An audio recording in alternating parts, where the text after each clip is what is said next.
Assalamualaikum warahmatullahi wabarakatuh. Perkenalkan, saya Risa Maulida, NIM 2520122 dari kelas 3D PTIK Angkatan 2020.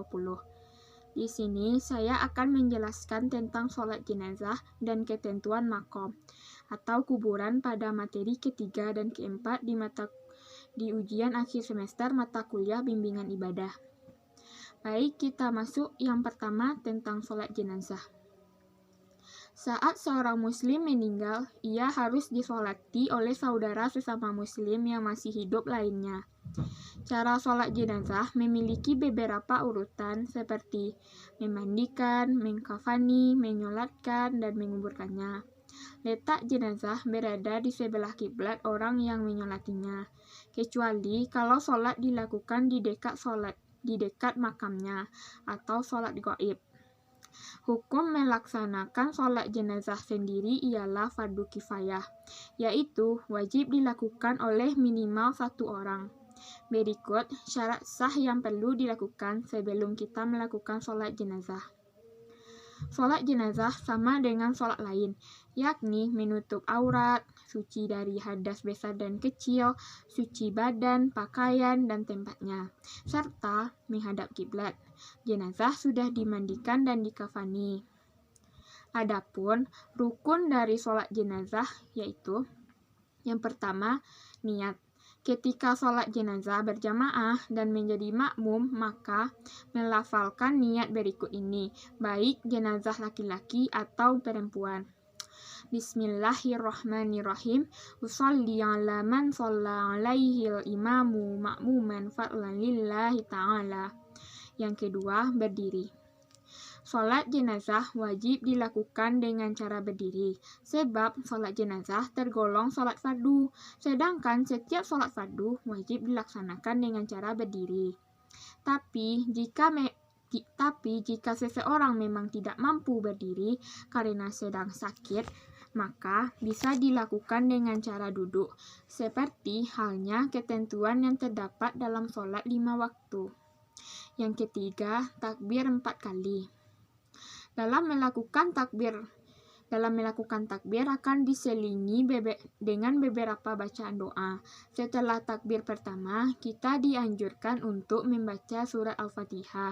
Takbir kedua, membaca sholawat. Takbir ketiga dan keempat, membaca doa. Yang keempat, membaca surat Al-Fatihah. Membaca surat Al-Fatihah dilakukan setelah takbir pertama, takbiratul ihram. Sebaiknya membaca surat Al-Fatihah dengan cara suara dilirihkan. Setelah itu membaca ta'awuz menurut qaul ashah, pendapat terkuat. Dalam sholat jenazah tidak disunahkan membaca doa iftitah karena dianggap terlalu panjang. Yang kelima, membaca sholawat.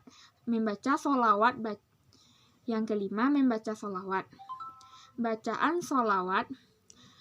sholawat yang paling sempurna adalah bacaan sholawat Ibrahimiyah, yakni sholawat yang dibaca ketika tasyahud akhir dalam sholat fardu 5 waktu. Bacaannya yaitu Bismillahirrahmanirrahim. Allahumma sholli ala Muhammad wa ala ali Muhammad kama shollaita ala Ibrahim wa ala ali Sayyidina Ibrahim wa barik ala Muhammad wa ala ali Muhammad kama barakta ala Ibrahim wa ala ali Ibrahim fil alamin innaka Hamidum Majid. Yang keenam, mendoakan jenazah. Mendoakan jenazah ini dilakukan setelah takbir ketiga. Bacaan doa ketika jenazah perempuan adalah membaca doa berikut. Bismillahirrahmanirrahim. Allahumma gfir laha warhamha wa'afiha wa'fu anha wa akrim nuzulaha wa wassi' madkhalaha wa ghsilha bil ma'i wassalji wal baradi wa naqqiha minal khataya kama naqasa abyadu minad dannas wa abdilha daran khairan min dariha wa ahlan khairan min ahliha wa zawjan khairan min zawjiha wa dakhilha jannata wa aizzah min azabi qabri wa min azabin nar. Yang ketujuh, membaca salam. Tata cara sholat jenazah yang benar. Ada perbedaan tata cara untuk menyolati jenazah bagi perempuan dan laki-laki. Perbedaan ini terletak pada posisi jenazah dan orang yang menyolatkannya. Apabila saudara perempuan seiman meninggal, imam yang menyolatkannya harus menempatkan diri sejajar dengan tali pusar jenazah. Sedangkan untuk jenazah laki-laki, imam harus memposisikan diri sejajar dengan kepala jenazah. Untuk makmum, tidak ada perbedaan besar. Penataannya sama seperti penataan sholat wajib pada umumnya. Makmum laki-laki dewasa berada di depan, diikuti makmum perempuan dewasa, dan diusahakan untuk menata barisan dalam jumlah ganjil. Doa sholat jenazah. Seperti sholat pada umumnya, sholat jenazah diawali dengan membaca niat. Berikut niat untuk jenazah laki-laki dan perempuan. Bacaan niat jenazah laki-laki. Usolli ala hadhil mayyiti arba'a takbiratin fardhu kifayati ma'muman lillahi ta'ala. Artinya, saya niat sholat atas mayit laki-laki ini 4 kali takbir fardu kifayah sebagai makmum karena Allah Ta'ala. Lalu, kalau bacaan niat jenazah perempuan, usolli ala hadhil mayyitati arba'a takbiratin fardhu kifayatin ma'muman lillahi ta'ala. Artinya, saya niat sholat atas mayit ini 4 kali takbir fardu kifayah sebagai makmum karena Allah Ta'ala. Selanjutnya kita takbir sebanyak 4 kali. Dalam takbir pertama, diwajibkan untuk membaca surat Al-Fatihah. Bismillahirrahmanirrahim. Alhamdulillahi rabbil alamin. Ar-Rahmanirrahim. Maliki yaumiddin. Iyyaka na'budu wa iyyaka nasta'in. Ihdinas siratal mustaqim. Siratal ladzina an'amta 'alaihim ghairil maghdubi 'alaihim waladdallin. Kemudian dilanjutkan dengan takbir kedua. Di takbir kedua ini dianjurkan untuk membaca bacaan sholawat Nabi. Allahumma sholli ala Muhammad wa ala ali Muhammad kama shollaita ala Ibrahim wa ala ali Ibrahim wa barik ala Muhammad wa ala ali Muhammad kama barakta ala sayyidina Ibrahim wa ala ali Ibrahim fil alamina innaka Hamidum Majid. Lalu, pada takbir ketiga, ada bacaan yang wajib dilafalkan pada sholat jenazah, seperti berikut ini. Jika jenazah perempuan, maka pada takbir ketiga dibaca Allahumma ghafir laha warhamha wa'afiha wa'fu anha wa akrim nuzulaha wa wassi' madkhalaha waksilha bil ma'i wassalji wal baradi wa naqqiha minal khataaya ya kama yunaqqas thawbul abyadu minad dannasi wa abdilha daran khairan min dariha wa ahlan khairan min ahliha wa zawjan khairan min zawjiha wa qhiha fitnatal qabri wa azaban nar. Setelah itu dilanjutkan dengan takbir keempat dengan melafalkan bacaan doa pendek berikut ini. Membaca doa jenazah perempuan. Allahumma la tahrimna ajraha wa la taftinna ba'daha wa ghfir lana wa laha wa li ikhwanina alladzina sabaquna bil iman wa la taj'al fi qulubina ghillan lil ladzina amanu rabbana innaka ra'ufur rahim. Kemudian diakhiri dengan salam. Assalamualaikum warahmatullahi wabarakatuh. Wassalamualaikum warahmatullahi wabarakatuh. Setelah itu, kita lanjut materi kedua tentang ketentuan makom atau kuburan. Hukum menguburkan jenazah. Menguburkan jenazah hukumnya fardu kifayah. Seandainya sudah ada yang melakukan, sudah gugur kewajiban bagi yang lainnya. Seandainya tidak ada yang melakukannya sama sekali, maka berdosa semuanya. Jenazah yang dikuburkan sifatnya umum, termasuk jenazah orang kafir. Sesuai dengan sunnah bahwa jenazah dikuburkan pada tanah perkuburan, bukan tempat-tempat yang lainnya, karena seperti itulah kebiasaan Rasulullah SAW. Berikut adab pengiring jenazah. Yang pertama, senantiasa khusyuk. Menundukkan pandangan, tidak bercakap-cakap, mengamati jenazah dengan mengambil pelajaran darinya, memikirkan pertanyaan kubur yang harus